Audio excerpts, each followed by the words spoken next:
Good morning, children. Welcome back to the social session.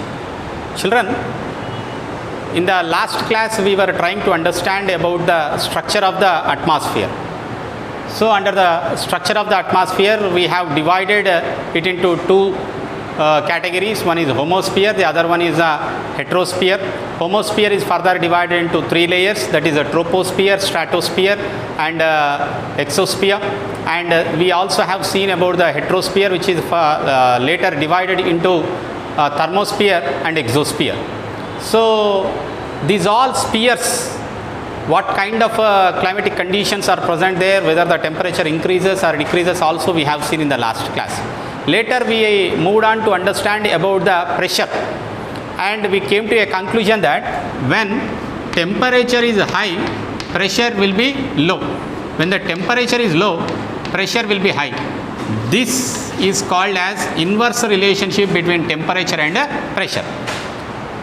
If there is a huge high temperature, the pressure will be low. If the temperature is low, the pressure will be high. Please remember this one in order to understand the next topic called as the pressure belts. But before that, let me quickly recapitulate what we have seen in your class 8th once again.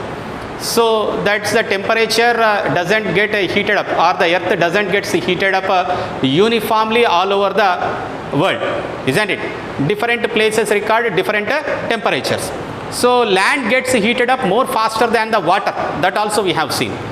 Okay, the land gets heated up more faster than the water, and land gets cooled down more fastly than the water. This also is another point which we have seen in class 8th under the lesson temperature, energy from the sun. It quickly gets cooled and it quickly gets heated up. So as the water takes more time to heat, so the air above the water gets heated up very slowly, whereas the air around the earth gets heated up very fastly. If the earth gets heated up, the air around the earth also gets heated up very fastly.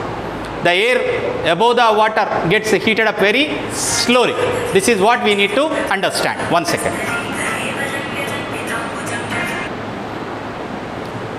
And just as the water moves from the higher areas to the lower areas, same like that, the air which also moves from the high pressure areas to the low pressure area. So the movement of the air from high pressure area to the low pressure area, this is the movement of the wind, or the movement of the air is called as wind. What is wind?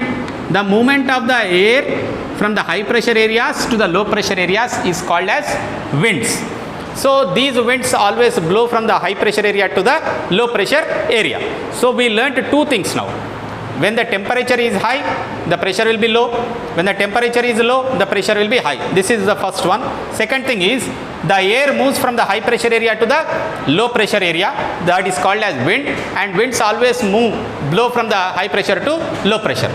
So the wind, if the speed is very slow, it's called as a gusty wind. If it is very strong, then it is called as a what we call it as a cyclone, or we call it as a storm. Depending upon the speed of the movement of this air, these winds are classified as a breeze or the gust or the storm or as a cyclones.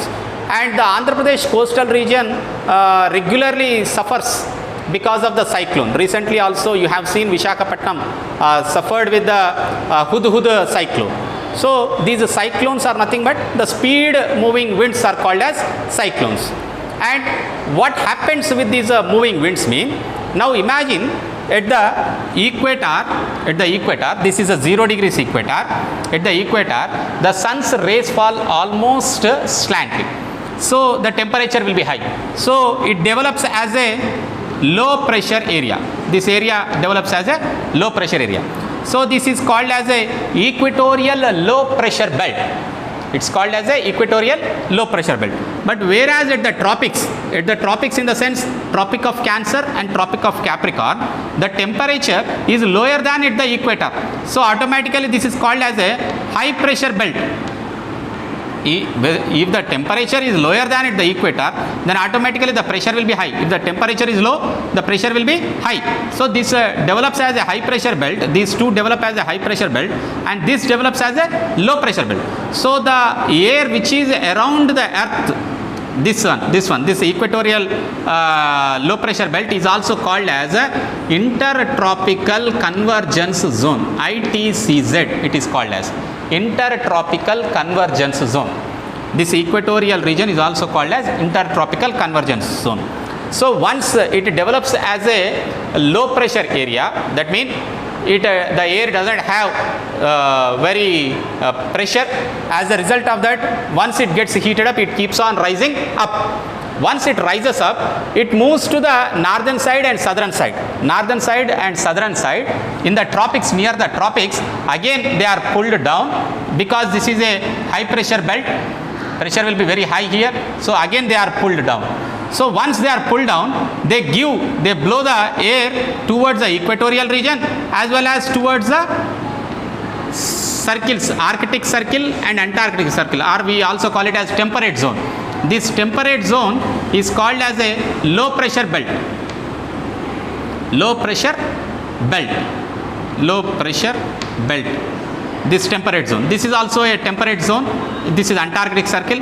This develops as a low pressure belt, and poles develop as because the temperature is low, the pressure will be high. So the poles 90 degrees north and 90 degrees south, which are the north pole and south pole, which has a temperature lower, then the pressure will be high. So automatically they develop as a polar high pressure belt. These are polar high pressure belt, these are temperate low pressure belts, these are tropical high pressure belts, and this is the equatorial low pressure belt. So all put together, there are 7 pressure belts are there. 7 pressure belts are there. So what are those 7 pressure belts? One is the equatorial low pressure belt. This is one. Only one belt around, and it is also called as ICCZ. Second one is tropical high pressure belts are there. How many are there? High pressure belts. These are 2 are there. In the northern hemisphere one and in the southern hemisphere one. And then temperate zone. Okay, temperate low pressure belts are there. How many are there? These are 2 are there. Okay, Antarctic circle and Arctic circle. And after that, polar high pressure belts are there. How many are there? 2 again. Northern hemisphere and southern hemisphere 2 are there. So completely there are 7 pressure belts are there. If the temperature is high, the pressure will be low. If the temperature is low, the pressure will be high. So the winds which blow from the high pressure area to the low pressure area, do they blow in straight direction? No. No. They do not blow in the straight direction. Because of the Earth's rotation, they little deflect. They deflect. How do they deflect? They deflect in the northern hemisphere. If you imagine this one, this is the equator, okay. They have to move in this direction and these have to move in this direction, okay. I hope you understand it. These moving in this direction, they blow to this direction, and which are blowing from this direction in the southern hemisphere, they blow in this direction. In this direction. Why this happens? Why it doesn't happen? And the effect of this one at the equator will be zero, and it will be high by the time it reaches to the pole. So this effect is called as Coriolis effect. Because of the rotation of the earth, an effect is created which will deflect the winds. The direction of the winds will get deflected. So this deflection will be high at the poles and will be minimum, will be 0 at the equator. So this is how the winds blow from the equatorial region towards the poles. And in the next class we shall further understand about the Coriolis effect, children. Thank you.